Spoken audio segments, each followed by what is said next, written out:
Todonyang is one of the missions that I say I really deeply fell in love with.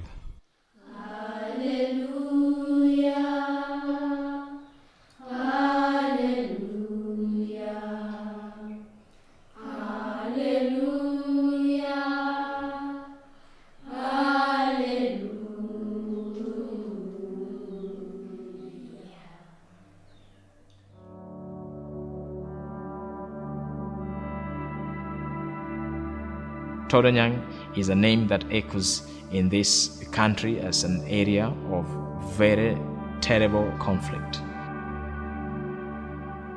Young kids are being taken to be trained as soldiers. These young kids, they don't know how to write their names, does not know who is the president of Kenya, and they know that we have AK-47 and other type of guns in the world. Todonyang mission kind of demarcates the border between the Turkana and the Dasanich people. So many times we had to go and meet the tribe leaders of the Dasanich to try and convince them not to go and attack the Turkana. So then why do you fight? Why do you still fight? In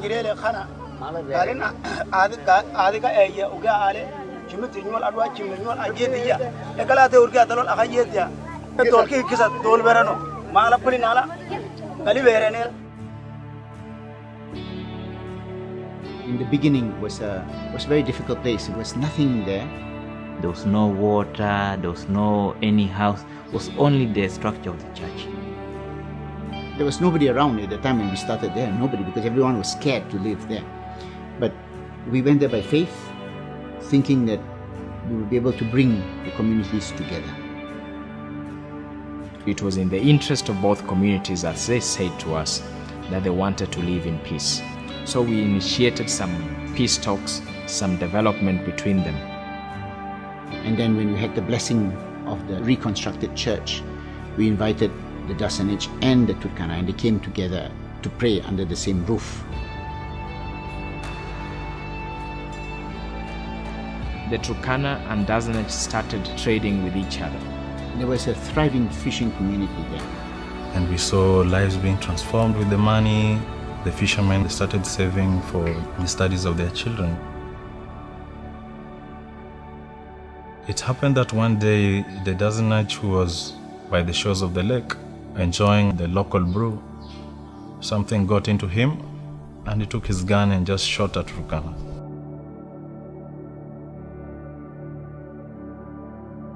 When the attack happened, everything went back to zero. Wars of revenge started from then on. I fail to understand this lack of proportion between good and evil, how it takes so long to build up something that is good, like a mission, and it takes an instant to destroy all that. And the whole process that you are doing of peace is ignited and violence erupts again. Almost 40 people died that day. It was a very difficult moment because we saw death very, very close by. There were people that we had known, there were people that were living here with us. We had their children in our school, and we could see how those children were becoming orphaned. The following Sunday, you go to church and you have to preach about love. How do you preach love where 40 people have been killed?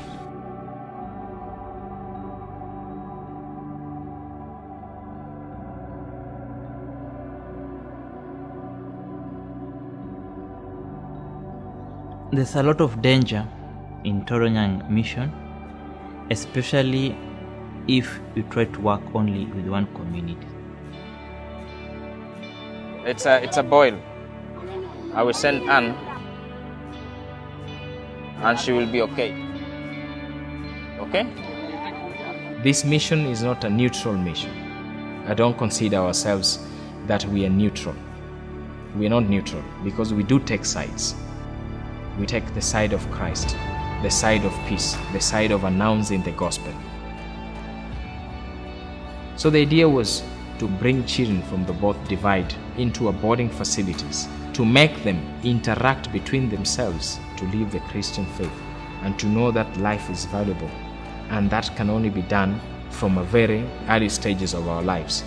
And in so doing, I think we can create up people who really belong to Christ. And if we can give them the best education that we can afford, they'll be able to also have other opportunities in life. And they will not only be closed up, because that's exactly what makes them fight. How many people want to become priests? Very good, very good, very good. How many people want to become doctors? We have a dream that in 10 years, these children, when they go back to their societies, they will say that Dasanech is my brother, that Turkana is my sister, that there's no difference between a Dasanech person and a Turkana person. Peace for me is the key to everything. Without peace, there won't be any development. Peace will be able to make us achieve the next goal, which is that of a celebration.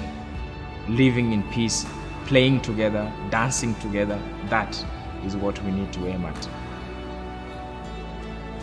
Todonyang is one of the most wonderful places for me. Even though there might be misery, there is joy and there is such passion. It's hard to explain exactly why we do what we do. We are not as brave as we think we are. And I think amid all this suffering, God is with us. When you meet somebody who is sick and who needs our attention, that for me is an image of Christ. Those are the moments that you realize that Christ is still in Golgotha and is crying for us to pull him away from the cross. And those are the moments that you jump out and you take the car and you run to collect whoever is sick without even thinking. It's a parasite infection, so it has to be contained by antibiotics and see whether our nurse can alleviate her, because she's in a lot of pain right now. We can be generous with the things that we have. And I don't just mean material things. If you have time, be generous with your time. Spend time for those who are in need. People will help us to pay for a classroom. But how can we have a classroom without teachers? Choose the road less traveled by.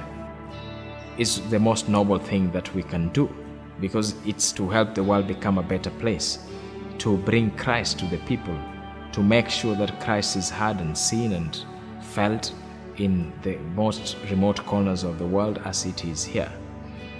And the moments of glory that we receive when a child smiles and when a child has been healed, those are the moments that we hold on to. And when I remember all our friends who have been killed, I cannot stop fighting for peace. Blessed are the peacemakers, for they shall be called the children of God.